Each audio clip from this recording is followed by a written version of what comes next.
ప్రేక్షకులకు నా నమస్కారాలు. నేను మీ జ్ఞానాన్వేష్. ఈ వీడియోలో నేను ఒక పిల్లవాడు లేకపోతే అమ్మాయి ఒక కుటుంబంలో పుట్టిన తర్వాత వాళ్ళు ఒక బిజినెస్ చేస్తున్నా కానీ లేకపోతే ఒక వ్యాపారం చేస్తున్నా కానీ లేకపోతే ఒక ఉన్నత స్థాయిలో ఉన్నా కానీ సడన్ గా డౌన్ ఫాల్ అవడము, సడన్ గా వ్యాపారం దెబ్బతినడము, గిరాకీలు రాకపోవడం, వచ్చే ఆ డబ్బులు కూడా రాకపోవడము, పనికి వెళ్తే పనిలో అవమానాలు, పని నిలిపేయాలా, చాలా కష్టాల మీద కష్టాలు రావడము, ఇలాంటివి ఎవరికి జరుగుతాయి? ఒక అబ్బాయి కానీ అమ్మాయి జాతకంలో ఎలాంటి అమరిక లేకపోతే ఎలాంటి గ్రహం ఎలా ఉంటే ఇలాంటి అబ్స్ట్రక్షన్స్ అంటే ఇబ్బందులు, అడ్డంకులు, పనులకి అడ్డంకులు, పనులు జరగకపోవడము ఇవన్నీ జరుగుతాయి అని చూసినట్టయితే నేను నార్మల్ వేదిక్ జ్యోతిష్యం ప్రకారమే చెప్తున్నాను.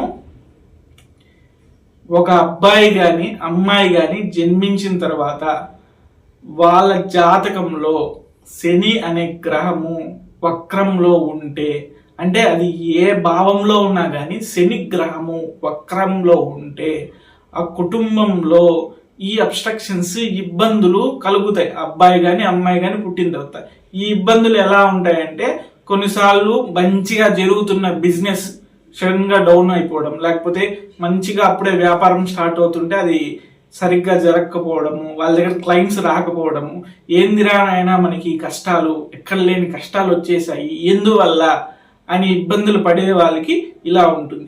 ఇది ఎక్కడ దాకా ఉంటుందంటే ఆ అమ్మాయి కానీ ఆ అబ్బాయి కానీ ఒక 3 years 4 years వరకు ఈ ఇబ్బందులు పడతాయి. అంటే ఆ అమ్మాయి కానీ అబ్బాయి ఏజ్ వచ్చి 3 years నుంచి 4 years వరకు ఇబ్బందులు పడతారు. తర్వాత మామూలు అయిపోతుంది.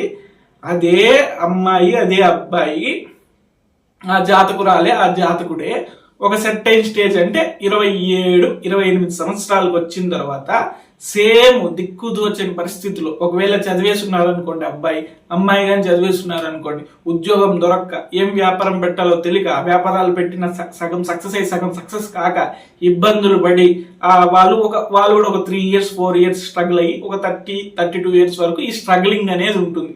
అది ఏ జాతకమైనా కానీ ఈ శని అనేది వక్రంలో ఉంటే. మరో వీడియోతో మళ్ళీ కలుస్తాను. మీ జ్ఞానాన్ని.